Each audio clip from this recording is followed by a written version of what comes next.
Dollar ప్రపంచ దేశాల అంగీకారం పొందిన కరెన్సీ. ఇది సురక్షితమైనదనే విశ్వాసం అన్ని దేశాల్లో ఏర్పడింది. ఇటీవల కాలంలో అమెరికా ఇతర దేశాలపై విధిస్తున్న ఆంక్షలతో పరిస్థితులు మారే అవకాశం కనిపిస్తోంది. ఇక మీదట డాలర్పై ఆధారపడడం అంతగా శ్రేయస్కరం కాదని పలు దేశాలు భావిస్తున్నాయి.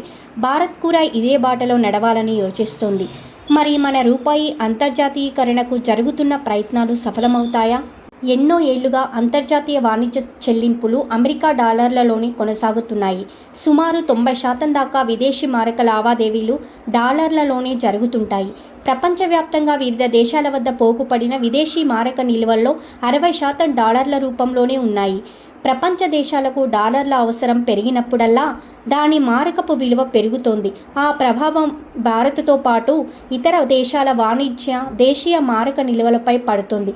ఫలితంగా తమ స్థానిక కరెన్సీ అధిక పరిమాణంలో చెల్లించుకోవాల్సి వస్తుంది. దీనివల్ల ఆయా దేశాల నిల్వలు కూడా తరిగిపోతున్నాయి. ఈ కారణం వల్లే చాలా దేశాలు తమ విదేశీ వాణిజ్యం విషయంలో డాలరు ఆధిపత్యం నుంచి బయటపడి ఇతర మార్గాలను వెతుక్కునే పనిలో పడ్డాయి. అంతర్జాతీయ చెల్లింపుల ప్రక్రియలో 2013-19 మధ్యకాలంలో స్థానిక కరెన్సీల వినియోగం పెరిగింది. ఫలితంగా 2013-22 మధ్యకాలంలో రోజువారీ వాణిజ్యంలో డాలర్ వినియోగం స్వల్పంగా మాత్రమే అధికమైంది. వర్ధమాన దేశాలకు సంబంధించి డాలరేతర కరెన్సీ రూపంలో వాణిజ్యం విశేషంగా పెరిగింది. ప్రస్తుతం చైనా, రష్యాల నడుమ సుమారు 70% దాకా వాణిజ్య యువాన్ రూబెల్లో జరగడమే ఇందుకు తార్కాణం. స్థానిక కరెన్సీలో జరగడానికి వీలు కల్పించేలా ఒప్పందం కుదిరింది. ఈ విషయంలో శ్రీలంక ఇప్పటికే తన సంసిద్ధతను ప్రకటించింది. త్వరలో ఇండోనేషియా కూడా ఈ ప్రక్రియలో చేరనుంది. ఈ క్రమంలోని స్థానిక కరెన్సీ బాండ్ల మార్కెట్ కూడా త్వరితగతిన వ్యాప్తి చెందుతుంది. స్థానిక కరెన్సీ బాండ్లను వినియోగించినంత మాత్రానే డాలర్ విలువ, దాని పాత్ర తగ్గుతుందని చెప్పలేము.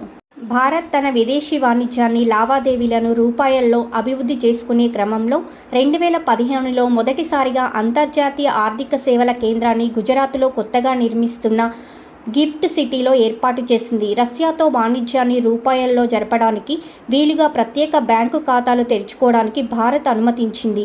2013లోనే ఇలాంటి ప్రతిపాదనను రిజర్వ్ బ్యాంకు తీసుకొచ్చింది. ఈ ఏర్పాటు వల్ల ఇరు దేశాలకు లావాదేవీల ప్రక్రియలో అయ్యే ఖర్చులు తగ్గుతాయి, ధరల పారదర్శకత పెరుగుతుంది, సమయము ఆదా అవుతుంది, వాణిజ్య ప్రక్రియ సరళమవుతుంది. విదేశాలలో ఉంటున్న ప్రవాస భారతీయుల నుంచి దేశంలోకి చెల్లింపుల ప్రక్రియ సులభమవుతుంది. తాజాగా 2023 నూతన విదేశీ వాణిజ్య విధానం కూడా రూపాయల్లో వాణిజ్యానికి ప్రాధాన్యం కల్పించింది.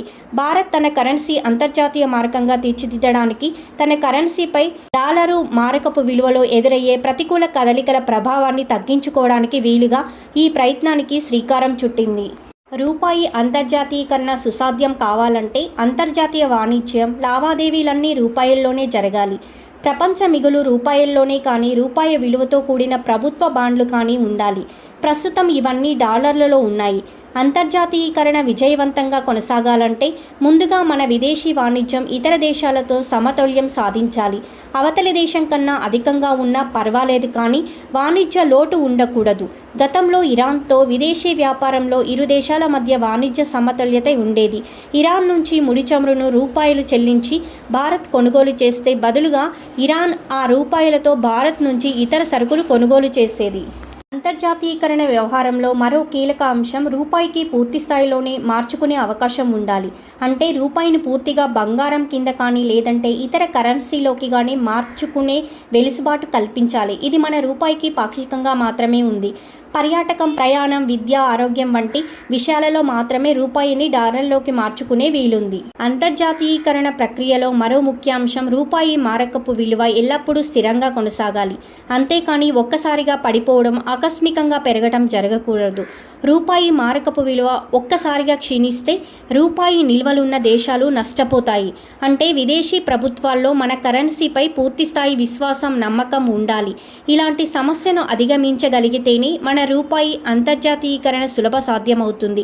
భారత్ 2030 నాటికి ఎగుమతులను 2 లక్షల కోట్ల డాలర్లకు పెంచాలని లక్ష్యంగా పెట్టుకుంది. అది నెరవేరాలంటే రాబోయే 7 ఏళ్ల కాలంలో అత్యధిక వృద్ధి రేటును సాధించాలి.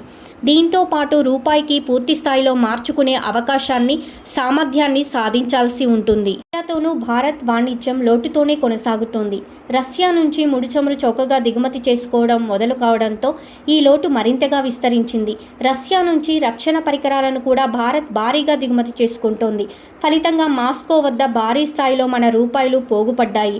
అందుకని రష్యాతో భారత్కు రూపాయి వాణిజ్య ఒప్పందం కుదిరినా పెద్దగా ప్రయోజనం లేకుండా పోయింది. రష్యాకు సైతం మన దేశం డాలర్లతోనే చెల్లించాల్సి వస్తుంది.